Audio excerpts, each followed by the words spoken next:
सुप्रभात बच्चों, आज हम आपकी पाठ्य पुस्तक हिंदी के पाठ 17 का अध्ययन करेंगे, जिसका शीर्षक है क्रिया विशेषण। तो चलिए पाठ को पढ़ते हैं और जानते हैं पाठ के विषय में कि क्रिया विशेषण का प्रयोग हम किस प्रकार से करते हैं। पाठ 17 क्रिया विशेषण। जो शब्द क्रिया की विशेषता बताते हैं उन्हें क्रिया विशेषण कहते हैं। जैसे खरगोश तेज दौड़ता है, दादी धीरे धीरे चलती हैं। उपयुक्त वाक्यों में तेज तथा धीरे धीरे शब्द क्रियाओं दौड़ता है तथा चलती है की विशेषता प्रकट करते हैं, अतः ये शब्द क्रिया विशेषण हैं। तो बच्चों, क्रिया विशेषण ऐसे शब्दों को कहा जाता है जो कि क्रिया की विशेषता बताते हैं। हमने अभी उदाहरण पढ़ा, खरगोश तेज दौड़ता है, दादी धीरे धीरे चलती है। तो यहाँ पर तेज आया है जो दौड़ता की विशेषता बता रहा है कि वो किस प्रकार से दौड़ता है, तेज दौड़ता है। और दादी धीरे धीरे चलती हैं, तो दादी के चलने की जो विशेषता है, चलना क्रिया है, चलने की विशेषता क्या है कि धीरे धीरे चला जा रहा है, अतः ये क्रिया विशेषण हो गए। अब है क्रिया विशेषण के भेद। जो क्रिया विशेषण है वो कितने प्रकार का होता है ये बताएंगे। तो क्रिया विशेषण के निम्नलिखित 4 भेद हैं। 4 प्रकार के क्रिया विशेषण होते हैं। अब हम इनके बारे में विस्तार पूर्वक पढ़ने जा रहे हैं। पहला है स्थानवाचक क्रिया विशेषण। जो शब्द क्रिया के होने या करने के स्थान का बोध कराते हैं उन्हें स्थानवाचक क्रिया विशेषण कहते हैं। ऐसे शब्द जो कि बताएं कि क्रिया के करने या फिर होने का स्थान क्या है, यानी कि उनकी स्थान संबंधी विशेषता को, वो होते हैं स्थानवाचक क्रिया विशेषण। वे यहाँ आए थे, बच्चे वहीं खेल रहे थे। तो यहाँ पर हम देख रहे हैं जो 2 रंगीन शब्द छपे हुए हैं, यहाँ और वहीं, ये दोनों शब्द स्थान संबंधी विशेषता को बता रहे हैं। और इसके अलावा कुछ अन्य स्थानवाचक क्रिया विशेषण होते हैं जो निम्न प्रकार हैं: ऊपर, नीचे, जहां, कहां, यहां, वहां, अंदर, दाएं, बाएं, इस ओर, इधर, उधर, किधर, कहां से कहां तक, यहां से वहां तक आदि। ये सारे स्थानवाचक क्रिया विशेषण के उदाहरण हैं। नेक्स्ट है रीतिवाचक क्रिया विशेषण। अगला हमारा जो भेद है क्रिया विशेषण का वो है रीतिवाचक क्रिया विशेषण। जो शब्द क्रिया के होने या करने की रीति, प्रकार, निश्चय, अनिश्चय आदि का बोध कराते हैं उन्हें रीतिवाचक क्रिया विशेषण कहते हैं। जैसे जो विशेषण हमें बताएं कि क्रिया के करने या फिर होने का तरीका क्या है, उसकी विधि क्या है, उसका ढंग क्या है, प्रकार, निश्चय, अनिश्चय, इन सब का जो बोध कराते हैं वो रीतिवाचक क्रिया विशेषण होते हैं, यानी कि इस प्रकार की जो विशेषता को बताते हैं। वर्षा तेज हो रही है, सैनिक वीरता पूर्वक लड़ते हैं। तो इन दोनों वाक्यों में हम देख पा रहे हैं कि तेज और वीरता पूर्वक ये क्या बता रहे हैं, कार्य करने की रीति को दर्शा रहे हैं। तो और वीरता पूर्वक ये भी लड़ने की रीति को दर्शा रहा है। तो ये रीतिवाचक क्रिया विशेषण के उदाहरण हैं। कुछ अन्य रीतिवाचक क्रिया विशेषण निम्न प्रकार हैं। तो कुछ और ऐसे शब्द आते हैं जो रीतिवाचक क्रिया विशेषण से संबंधित होते हैं, यानी कि वो रीतिवाचक क्रिया विशेषण की तरफ ही हमें इंगित करते हैं, हमें इशारा देते हैं कि रीतिवाचक क्रिया विशेषण है। जैसे अवश्य, जरूर, निसंदेह, वास्तव में, संभवतः, शायद, कदाचित, कैसे, वैसे, ऐसे, अचानक, धीरे धीरे, मत, नहीं, न, कब, क्यों, कहां, के कारण, क्यों आदि, ये सारे रीतिवाचक क्रिया विशेषण के उदाहरण हैं। नेक्स्ट है कालवाचक क्रिया विशेषण। जो शब्द क्रिया के होने या करने के समय को प्रकट करता है कालवाचक क्रिया विशेषण कहलाता है, यानी कि ऐसे शब्द जो क्रिया के करने या होने के समय संबंधी विशेषता को बताते हैं। उदाहरण, हम आज मैच खेलेंगे, जय कल 2 बजे स्कूल जाएगा। तो हमने यहाँ देख रहे हैं आज और कल 2 रंगीन शब्दों में छपे हुए शब्द हैं, ये समय संबंधी विशेषता को बता रहे हैं। अब है कुछ अन्य कालवाचक क्रिया विशेषण निम्न प्रकार हैं। निम्न प्रकार के और होते हैं जो शब्द आते हैं जो कि कालवाचक क्रिया विशेषण को बताते हैं। प्रातः, साय, आज, कल, जब, तब, पहले, पीछे, कब, लगातार, दिन भर, सुबह से शाम तक, आजकल, सदा, हर बार, कई बार, प्रतिदिन, बार बार, ये सब कालवाचक क्रिया विशेषण के उदाहरण हैं। हमारा लास्ट है परिमाणवाचक क्रिया विशेषण। जो शब्द किसी क्रिया के परिमाण या मात्रा का बोध कराते हैं परिमाणवाचक क्रिया विशेषण कहलाते हैं। ऐसे शब्द जो क्रिया की मात्रा का परिमाण का बोध कराए वो परिमाणवाचक विशेषण होते हैं, यानी कि उसकी परिमाण संबंधी विशेषता को बताते हैं। जो जैसे अधिक मत खाओ, कम खाओ, सुखी रहो। यहाँ पर क्या हो रहा है, अधिक और कम जो ये दो शब्द आए हैं ये क्या बता रहे हैं, एक तरीके से उसकी मात्रा को बता रहे हैं, उसकी कि कितनी मात्रा में खाया जा रहा है, कितनी मात्रा में नहीं खाना चाहिए। ये सारी जो चीजें बता रहे हैं वो है परिमाणवाचक क्रिया विशेषण। कुछ अन्य परिमाणवाचक क्रिया विशेषण निम्न प्रकार हैं।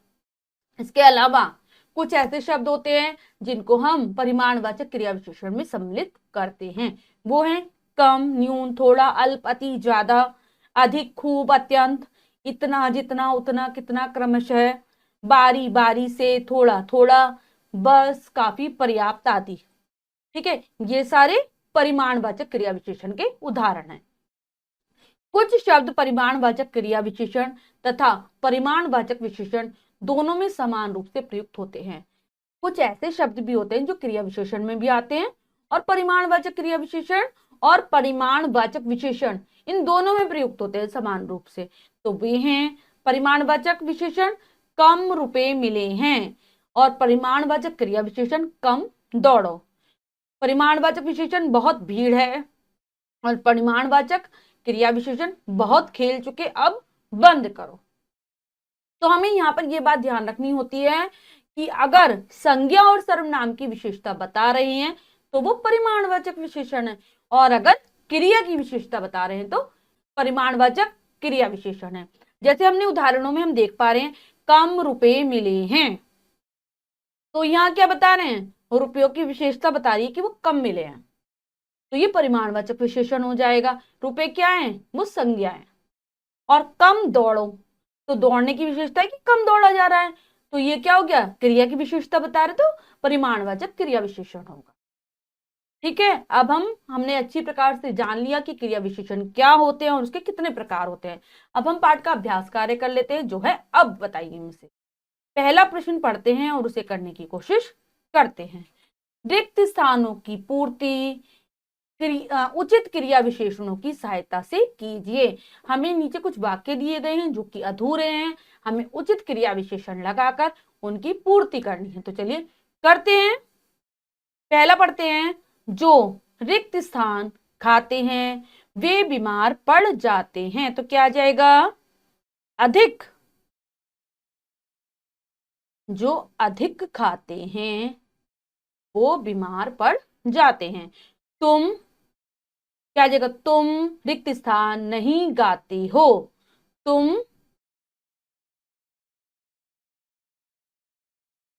अच्छा नहीं गाती हो।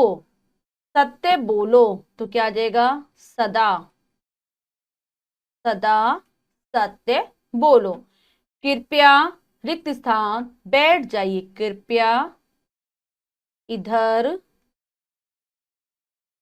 क्या आ जाएगा, कृपया इधर बैठ जाइए। तुम रिक्त स्थान बैठे ही रहते हो। तुम हमेशा, तुम हमेशा बैठे ही रहते हो। अगला प्रश्न पढ़ते हैं। निम्नलिखित वाक्यों में से क्रिया विशेषण शब्द छाट कर लिखिए तथा उनके भेद भी बताइए। तो यहाँ पर कुछ वाक्य दिए गए हैं जिनमें से हमें क्रिया विशेषण छाटने हैं और उनके भेद बताने हैं। तो चलिए करते हैं। सबसे पहले जय निश्चित ही आएगा, तो निश्चित, निश्चित क्या हो जाएगा हमारा, क्रिया विशेषण लिखेंगे।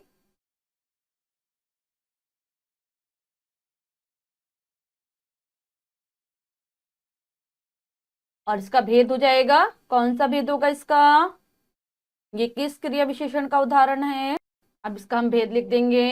ये किसका उदाहरण है, ये है रीतिवाचक। तो बच्चों निश्चित हो जाएगा रीतिवाचक क्रिया विशेषण का उदाहरण लिखेंगे, रीतिवाचक।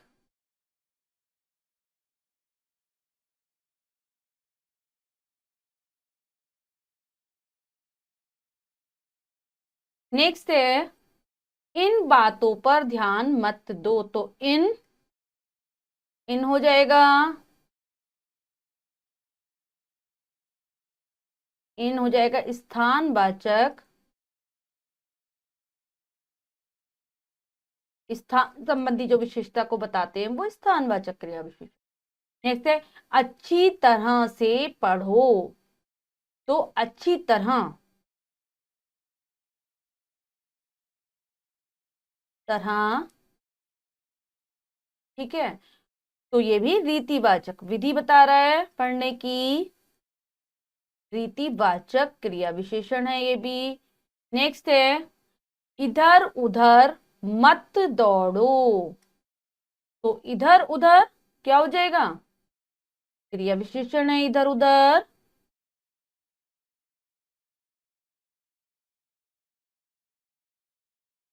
इधर उधर यानी कि ये भी स्थान बता रहा है, तो स्थानवाचक,